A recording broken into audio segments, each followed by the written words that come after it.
We took a mission trip one summer to Myrtle Beach to build houses for Habitat for Humanity.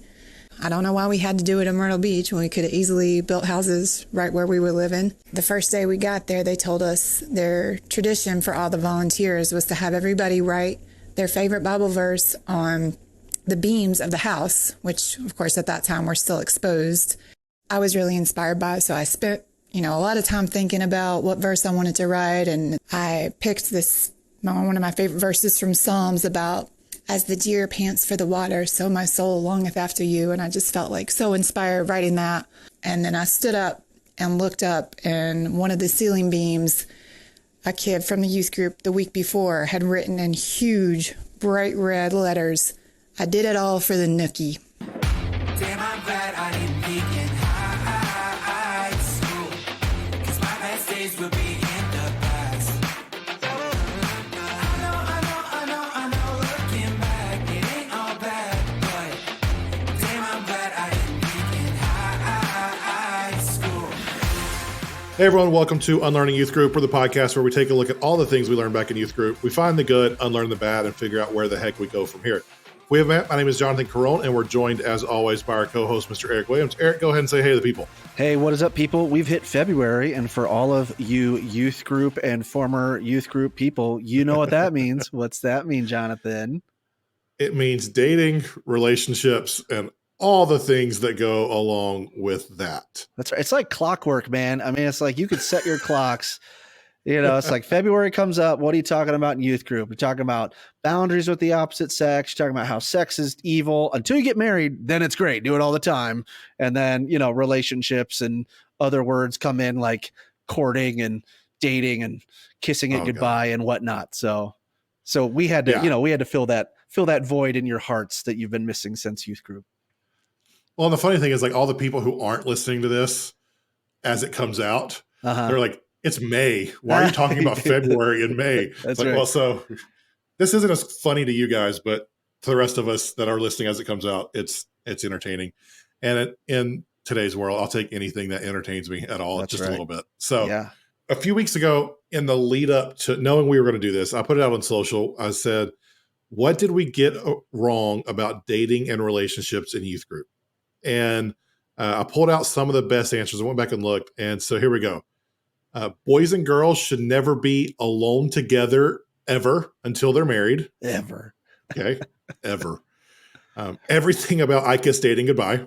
Okay. Fair. Sorry, Josh. Using any kind of fear, guilt, or shame to teach. Mm-hmm. That's everything. Yep. Going from zero to courtship is dangerous and unhealthy in most situations. Yep. I can get behind that one too.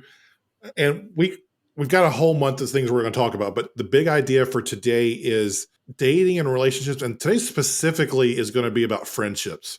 Next week, we're going to talk more about dating, but today we're going to talk about friendships between guys and girls, friendships of the opposite sex. Because here's some more of the answers that we got. Going on a date can be just a fun time getting to know someone. You don't have to expect to marry everyone you date, and you're allowed to talk to the opposite gender without needing to intend to marry them.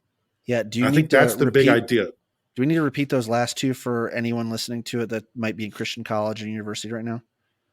I just want to make sure. Spring. Like anyone spring is next month. Everybody's looking for the ring. That's right. Yeah, it's kind of funny. It's like secular wise, we just got out of cuffing season, and now ring before spring. So imagine those two worlds colliding, right? So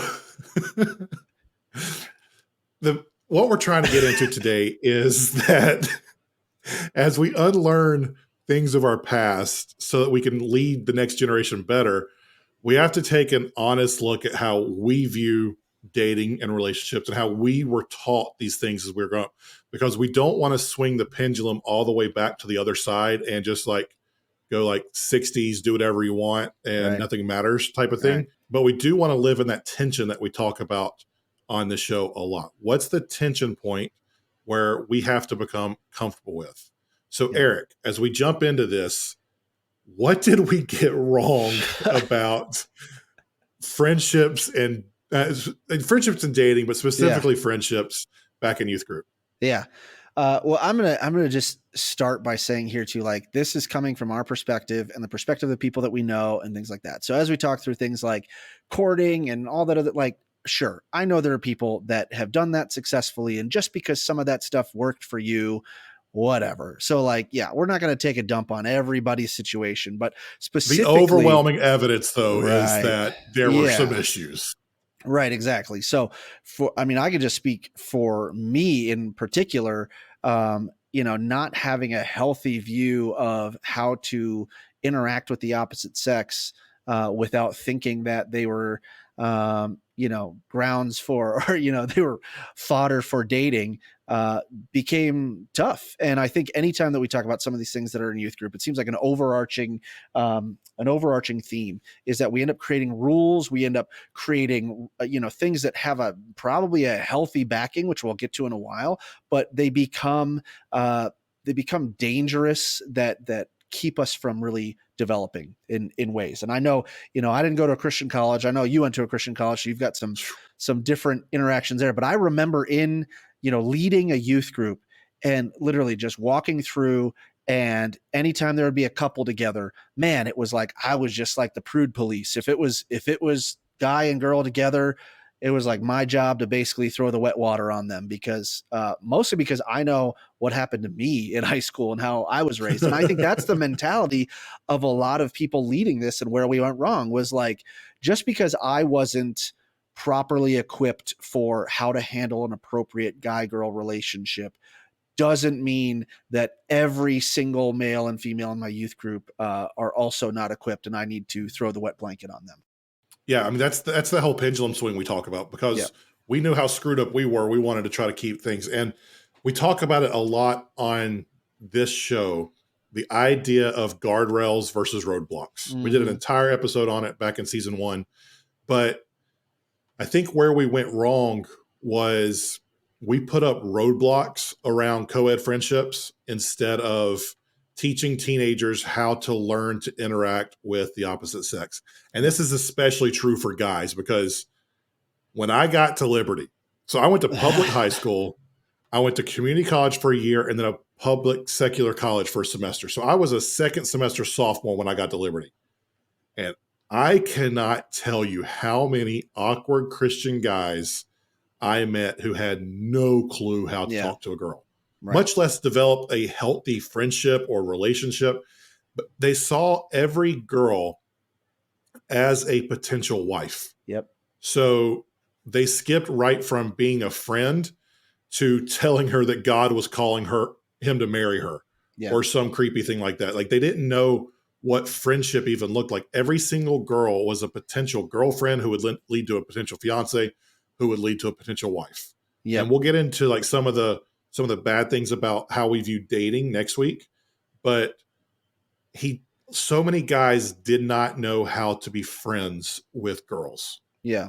Yeah. And I think there's not really, if I were to look back at that time, because I was in college in like 2001 to 2005, that there wasn't really words for it. But now, with the beauty of TikTok and the internet and stuff like that, you could really see the categorization of what it's being called out as now. So you've got like this dangerous side, and I'm just going to speak from the male perspective. I'm sure there's probably a version that's female, but obviously it's not as dangerous, just like everything. So from the male perspective, you've got these guys that don't know how to interact with girls. And so what they do is they either go on one end of the pendulum, which is like that alpha side, quote unquote alpha and Chad and all that sort of thing, where it's just this toxic masculine perspective of every girl should be with me. And you throw a Christian veneer on that and be like, well, God is leading me and God is telling me that you're my, and you're like, I'm going to be a leader. And like, but that's still just toxic male bullcrap that right now the kids would call them, Chads or alphas or whatever. Then on the other side, you've got that other side, which I think you've probably seen a lot, with some of your not quite as, not quite as type A dudes who are Christians. Let's say confident. Yeah, not as confident. And they're either like what we call today pick-me's or simps, where it's like they're on the other side where they're just bleeding heart romantics trying to get girls to notice them and almost feel sorry for them in a way. And so you either have these two pendulums between a toxic male side where it's like, I'm going to force my relationship and my perspective onto you when it becomes predatory for women. And I don't know the female perspective of this, but this is just what I hear and see from that side. So, ladies, please feel free to let us know what your perspectives are on this. But what I see is it's this domineering side of the toxic male side of like, I don't know how to interact with you correctly. So I'm going to take the alpha side of me being the leader of the household and God has called me to, and he's calling me to you and domineering. Or it's the complete opposite side where it's like, you're just a pathetic, bleeding heart, like almost seeking attention. And, oh, if you can't be with me, who's ever going to be with me? Depressive side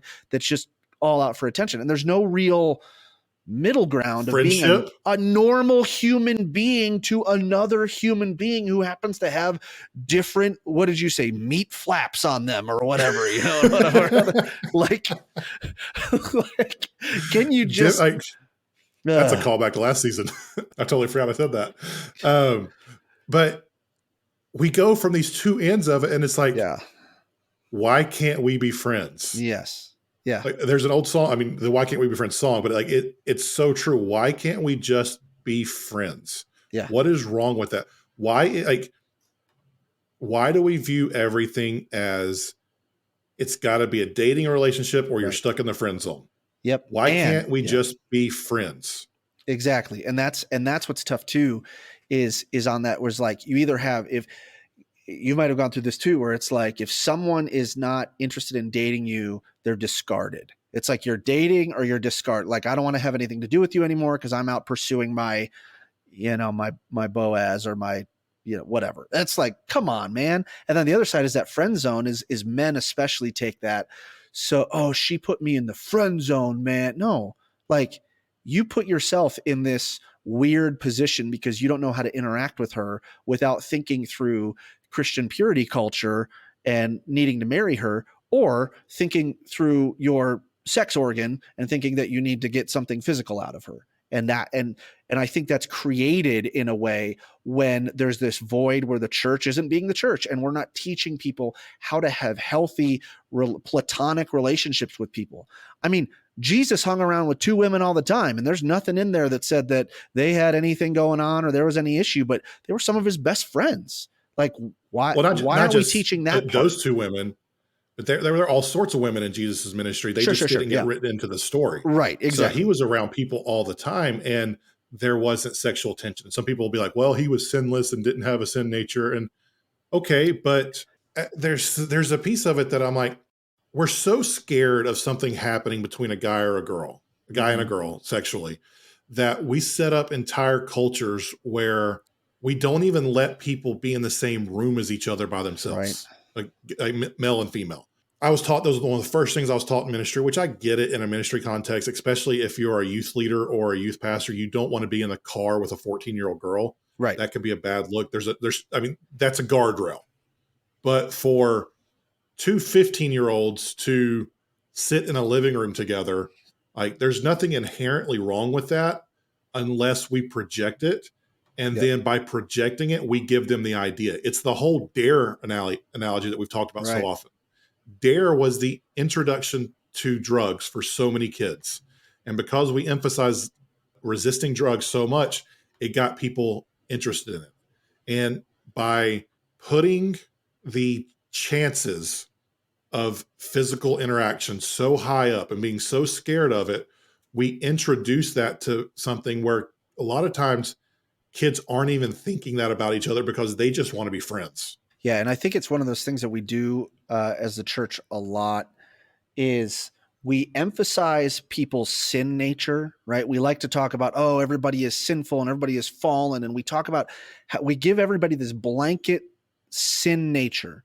So every guy and every girl, when they're 14, they're going to want to do whatever, as opposed to emphasizing that each of us is created uniquely, fearfully and wonderfully made, and created uniquely different. And so, like, as a youth leader or in youth group, we're either taught or we end up teaching based on, and we did this in a podcast too, based on our own situation. So I'll admit my teaching was like, hey, you guys have to be separate. Do not be in a room with a closed door. Do not, all that sort of stuff. Why? Because in high school, I was in the backseat of band buses.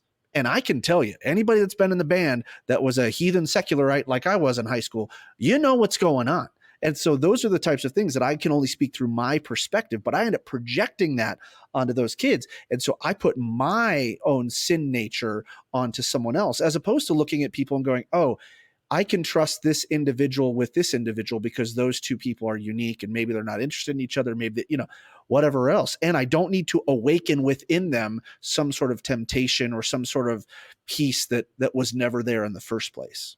And to all our Calvinist friends who Eric just made extremely angry by de-emphasizing our sin nature, we do believe it exists. We're just saying that maybe we don't emphasize it as much in that, because let's just say everybody doesn't have the same overall blanket signature targeted sins. There are people like for me, I will admit this was an issue for me in high school and growing up. It definitely was. And so for somebody to tell me, hey, sit down and let's talk through guardrails. Let's talk through boundaries. Let's talk through those sorts of things. Like that's healthy for me. There are other issues that we've talked about on this podcast that, like you've said, hey, is an issue for you, that I'm like, yeah, it wasn't an issue for me. But if we apply, I can't watch Yellowstone. Yeah. I don't have a problem with that. Yeah. So it's like, Right. If we apply the sin nature like a baseball bat as opposed to, a scalpel, if we apply it in general to people and say everyone suffers from the same issues and same temptations, you're going to end up with what we have, which is a bunch of people who are trying to unlearn their youth group experience, or worse, go back and deny those things, deconstruct to the point that they're walking away from the faith because they weren't taught and trained in a way that actually made sense to them. And this is probably a conversation for a different episode because it's much bigger than what I'm about to say. I wonder how much of that, what you were just saying, like this was my issue, this is what I struggle with, was because in the 90s and 2000s, our parents didn't talk to us at all about sex. Sure. The idea of a sex talk or having a normal conversation about what you're going to experience, my parents never once had that conversation with me. Yep. And so the only thing I was learning was how bad this was and how we should run from it. And so maybe I'm projecting my own experience when I make the dare analogy, but because it wasn't a normal thing to talk about, it was so taboo, and which made it so interesting to me. And so once I got a taste of it, I was like, oh, and that's probably the wrong analogy right there. I probably shouldn't have said taste. That's okay. But it's not an episode with me if I don't say something that I should. That's right. Yeah, exactly. But that's where I wonder, and maybe we'll talk about this in another season, about how we need to have that conversation more with people so that they're not so unaware of things. But we're halfway through the episode now. We don't want to talk about only what was bad. What did we get right? Was there anything in how we approached this that was good and right? Yeah. Okay. So let's start here. Usually this is what happens. This is the defensive swing that comes from, I don't know, some people in the faith or in ministry or whatever, where they go to the other side and say, so are you saying that we should just let kids, whatever, and locked in their own doors all by themselves and have people like, no. Are you saying that sex, that promiscuous sex is okay and all these sorts of, no, we're not saying any of that. I mean, of course there are inherent problems when you are intimate to the level that maturity wise you cannot handle, whether that means physical intimacy or anything else like that.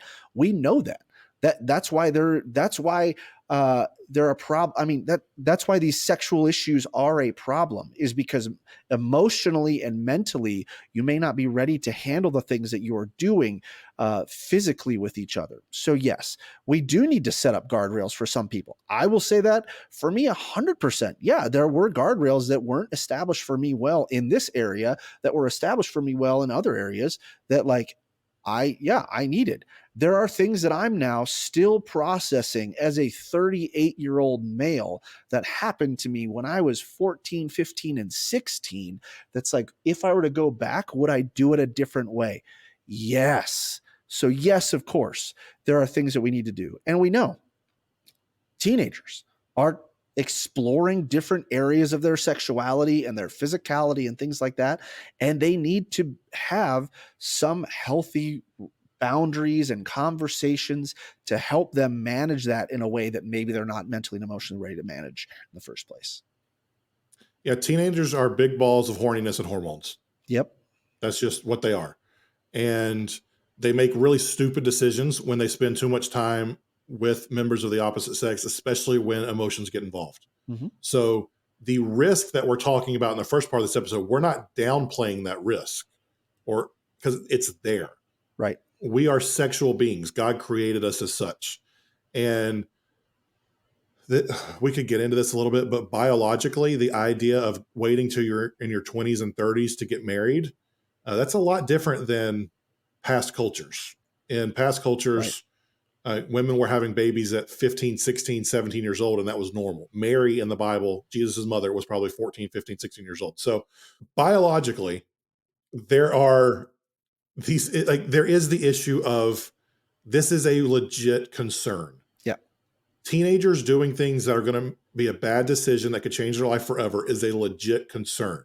And so we have to learn to live in the tension of not being animals to where we're only concerned about sex, but not being angels that have no sexual desires, because as human beings, we live in that tension.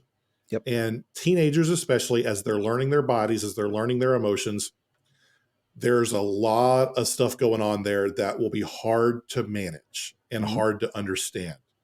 And because of that, that's why we need guardrails. We don't need roadblocks. We don't need avoiding the topic completely. We don't need to become Pharisees and put all these extra rules in place before we even get to the guardrail.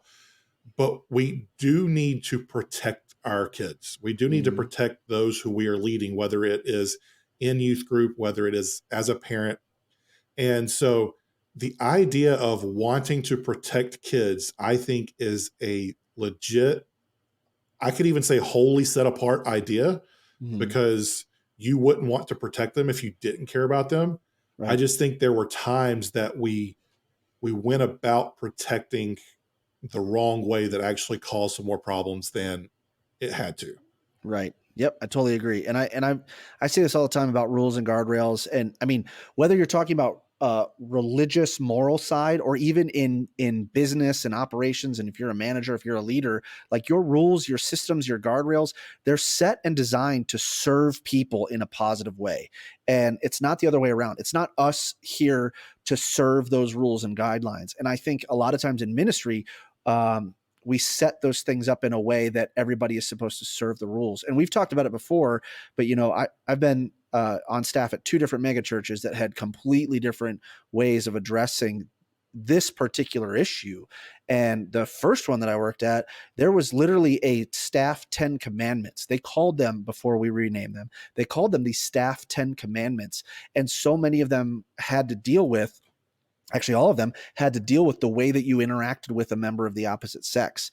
And as you start to look into it, the rules just didn't even make sense because they were written from a married perspective. And it was like, we had a bunch of single people on staff that are like, if I follow this, I'm never going to be able to meet anybody or date anybody or find someone to marry, because literally it was like, just stay away from them at all times, unless you're in a group communal setting. And so it's like, what, you're going to go on a date and have people just like watching over you weirdly and listening, we'll talk about more about that next week. Yeah. So these rules, subscribe, rate, review, come back next week, and we'll hit that again. So, but the idea that we set up these rules to serve something that we didn't even need to serve, again, sets forth the way that like staff members couldn't even interact with one another, or single people couldn't have healthy dating relationships, let alone healthy individual relationships. I mean, I'll say this. There were times where my wife is 5 foot tall, blonde.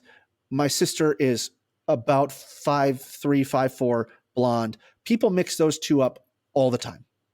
All of the time. And so when I would be out and about with my sister, who we've got a great relationship with, there would be people that were assuming one way, assuming the other way. I mean, I would have conversations. I was like, Eric, were you with someone that wasn't your wife, that blah, blah, blah. And I'm like, yeah, that's my sister. And so I'd be called out for like going out to lunch with a woman who was not my wife, who was actually my sister. You know what I mean? And so like we can't even have actual sibling relationships without this kind of pervasive thought coming into people's minds, because we're so hell bent on these rules as opposed to helping people in their actual relationship with God and one another. So where do we go? What do we do? What is a better approach moving forward as we try to approach friendships from a Christian perspective? That is a great question. That is such a good question that I think everybody needs to look at, because in that last segment we just talked about, there's probably a lot of you, if you're in the ministry right now, or if you come from a more traditional, conservative, fundamentalist, whatever background you want to consider it, we're preaching in the choir. You know how dangerous these things can be and are. And if you've gone through situations, you know, you're like, I just don't want people to experience what I've experienced or what others around me have experienced. Okay, so for you, you probably need to open up your mind and your eyes to a different way and saying, okay, how do we encourage healthy platonic relationships without the damage that I think we have from the other side? So those are some things, and so I think we need to reevaluate dating. We need to reevaluate friendships and relationships with the opposite sex. What do you think? I had a professor in seminary, Dr. David Wheeler, probably one of the most influential people in college, if not the most for me. And I don't even know if he knows that. But in seminary, he said that the philosophy he had for his daughters, he had a freshman in college and then a daughter in high school at the time. He told them to date often, but guard your relationships. Another way to say that would be to date your friends and know your boundaries. Hmm. And it was so different from what I had experienced growing up that it shocked me. And I had so many questions about it and asked him, and like, what are you talking about? And I couldn't Right. believe this man who was a pastor, who was a church leader, who's a seminary professor, was saying this. But as he explained it, I realized that I had actually lucked into a relationship like that in high school. And I'd been doing some similar things throughout college where I would go on dates with friends. We didn't call it dates. It was, hey, let's go grab dinner together. I had one friend in college that probably once a month, we grabbed dinner together. I would pay this month, she would pay next month. And there was never any type of relationship there other than friendship. We enjoyed talking to each other, and that. In high school, probably one of the better examples of this, for 2 years, my freshman, sophomore year, I had a friend who was a girl who would live near me, and she would pick me up and take me home every day from school. Mm-hmm. And it started as, hey, it's easy for her to do that. And I was thankful. But then we became friends. And if she had errands to do after school, we'd go do those together because we're already in the car together. We end up going to concerts and shows together. We talk about all sorts of things that I probably never would have talked to a girl about had we not developed that friendship. Like, I learned things that as a 15-year-old guy, I didn't know existed within girls because we were close enough as friends that we could have that conversation. And so, Right. it's probably possible to hear that and think that it sounded like we were dating, and 15-year-old me had a giant crush but didn't have the guts to actually do anything about it. But 35-year-old me with perspective and experience, I'm glad that 15-year-old me never got the courage to work up and kiss her or take that further, because I have such a good example now of what a platonic friendship between a guy and a girl can be. And Mm-hmm. we went on a lot of what could be called dates because we did things together Sure. as guy and girl, but we were never in a dating relationship. There was never anything physical. There was the intimacy of a friendship, but not of a romantic relationship. And so I did that in high school, and I didn't even realize I was doing that. So I'm super thankful that 14, 15, 16-year-old Jonathan never was brave enough to actually tell a girl how he was feeling, because it allowed me to, even in college, to have those same relationships. And I think I'm a better husband now, and hopefully will be a better dad, because I had relationships with girls who were not girlfriends, who none of us ever tried to make it anything more than it was. And so I was able to learn how to treat a girl. I was able to learn how Right. to make a mistake and like say things that were maybe insensitive, but have someone care about me enough to tell me, hey, you probably shouldn't say that. So I was able to learn those things in the context of a friendship. So I would tell people to do what Dr. Wheeler said, to date often, but guard your relationships, to set up the guardrails like that. Because had I had more confidence, I would have driven that relationship right off the cliff. So putting in guardrails is a safety measure. It means teaching kids Mhm. how to know and understand what they're feeling so they can recognize when they're running off the road. It means that Right. as the leaders, as the parents, the mentors, we have to create relationships where the teenagers we have influence over, they're comfortable enough to tell us what they're feeling and what they're dealing with. And as part of that, Eric, that means that we can't punish them for every stupid mistake that they make. Because part of Right. this, if our goal is to raise good adults and not just good students or good kids, part of this means they're going to run off the road and hit the guardrail occasionally. And that's what the guardrail is for. Yeah, I think I heard that. Man, I'm trying to remember you because you brought it up, and now I'm trying to think of who said that. But that's the difference when you think through when your kids make a mistake. Do you want them thinking, I screwed up, my dad's going to kill me? Or do you want them thinking, I screwed up, I need my dad Yeah. right now? Right. And I think that's a huge difference in the way that you think through it is how do That's we, called how grace. do we, how do we, yeah, how do we react when they hit the guardrail or when they blow through the guardrail? You know what I mean? Like I want my kids to be able to know that when they screw up or if they're in trouble, that I'm the one that's going to help them. Now, I'm not going to enable them and I'm not, all that sort of thing, but like I'm the one that's going to help them. And so that You comes can from show grace and still punish. exactly. And so that's where, teaching them. And again, we've talked about this all the time. I've got 2 young boys. And so for me, it's on the other side. It's not only on that, but like, how are we raising our kids to the spot where we're teaching them what appropriate interactions with others look like of the opposite sex? And so the other thing too is I love that line about, date often but protect your relationships. It's almost like, man, if I were to go back and be a youth pastor again today, I'd spend a lot more time teaching about values and teaching those same friendship talks that I would have about having, male to male friends. I would be emphasizing that just as much with your female friends. And so like, if you're going to go into a dating relationship, would you be friends with this person that you think is attractive and that you want to date? Would you be best friends with them first? Because I think you and I both being married and, me coming up on 15 years of marriage and 21 years of being in a relationship with my wife, it's like, if I wasn't friends with her first, boy, at this point in our lives, man, that would be, that would be tough. And so And like, that's why the divorce rate's so high. exactly. And some of that is just building up. So for people that are like, save yourself for marriage and all this, like we need to protect the sanctity of marriage. I agree. Protect the sanctity of marriage by teaching your kids how to have good platonic friendships with the opposite sex. And so that means like, hey, I want to be friends with this person before I decide if I want to date them because I want to know if I can be friends with them. I also want to be friends with them first to know if we have similar values. Because I think if you get into a friendship, you want to be friends with people like we would preach to them. You want to be friends with people that have your similar type of values and goals. And that's the same thing with friends of opposite genders. You want to be able to be friends with people that at least value the same things that you value. So that way, if it does go into a dating relationship, like what we'll be talking about next week, then you have some of those common boundaries established already. So I think it has a lot more to do with how we're training our kids earlier than just getting them in youth group and telling them not to be in the same room together.